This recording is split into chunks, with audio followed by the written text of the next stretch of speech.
میں نہ ہی کوئی چسکا لینے آئی ہوں، نہ ہی آپ کسی اخبار میں کام کرتی ہوں. میں تم سے ملنے آئی ہوں.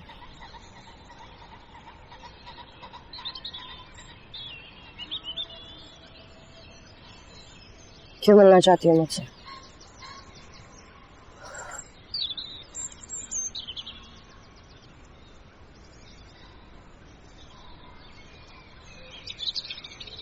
حکمت کے بارے میں بات کرنی تھی.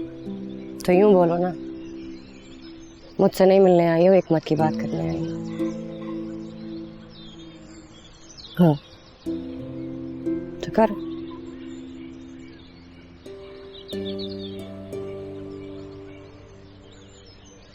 میں جانتی ہوں تم اور حکمت ایک دوسرے سے کتنی محبت کرتی ہو. میں یہ بھی جانتی ہوں کہ میں تمہاری ہر بات مانتا ہوں. کیا تم اسے مل کے سمجھا سکتی ہو کہ یہ جو سب کر رہے ہیں بس ٹھیک نہیں ہے؟ مجھے تو یہ بھی نہیں پتا کہ وہ کیا کر رہا ہے، یا تم یہاں کیا کر رہی ہو، یا میری ماں کیا کر آئی ہے. وہ حاجی صاحب کے سامنے آ کے اب ہر فیصلہ خود کر رہے ہیں، اور تو اور اس نے اپنی ماں کو بھی سائڈ لائن تب ایک طرف کر دی. ہیمنت کے لیے اس کی آنکھوں میں تو علم کو کس نے کہا تھا یہ بدماشی کرنے کو؟ اب اس نے جو کی ہے اس کا تو جواب دینا پڑے گا نا. تو گاؤں کے بڑے سے جواب لینا، جان تو نہ لے.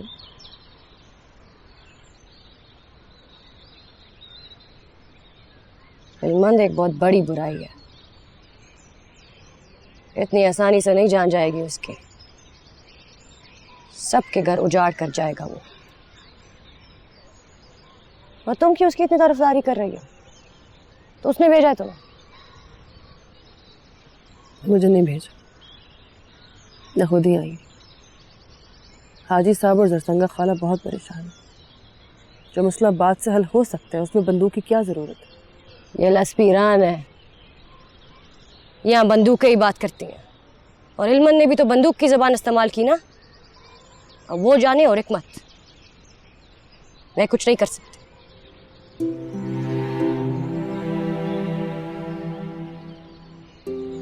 اتنا گند پھیل گیا ہے کہ اب جو بھی اس کو صاف کرنے کی کوشش کرے گا وہ خود بھی گندا ہو جائے گا. اس قتل و غارت کو ایک ہی آدمی روک سکتا ہے، اور وہ ہے حکمت.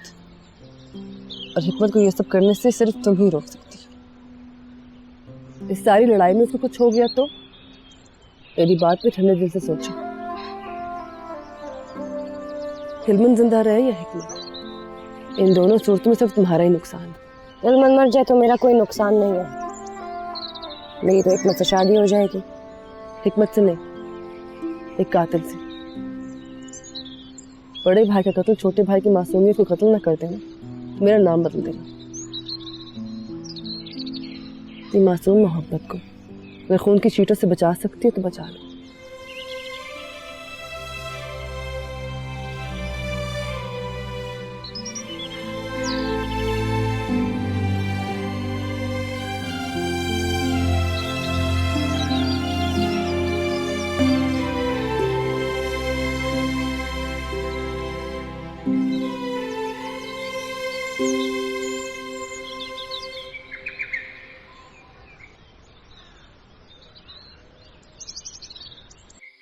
میں نے کہا بھی تھا اتنی تیزی نہ دکھا، ابھی اندر ہی رہے، ماں کی گود میں چھپا رہے. لیکن نہیں، جلدی تھی تجھے، وقت سے پہلے زمین کا پیٹ پھاڑ کر نکل آیا. لگ گئی نا سردی.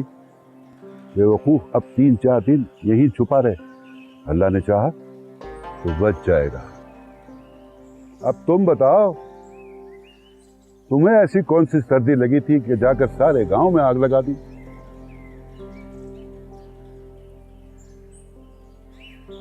آپ کو سب معلوم ہے. مجھے کچھ نہیں بنتا. جو جانتا ہے خدا جانتا ہے. آپ بھی سب جانتے ہیں مگر مانتے نہیں. خود کو ماننا اور خود کا ماننا یہی سب سے بڑا دھوکہ ہے. اس کی مان جس نے بڑے مان سے تجھے اپنا نائب بنا کے بھیجا تھا. نائب آپ جیسے لوگ ہیں شاہ جی،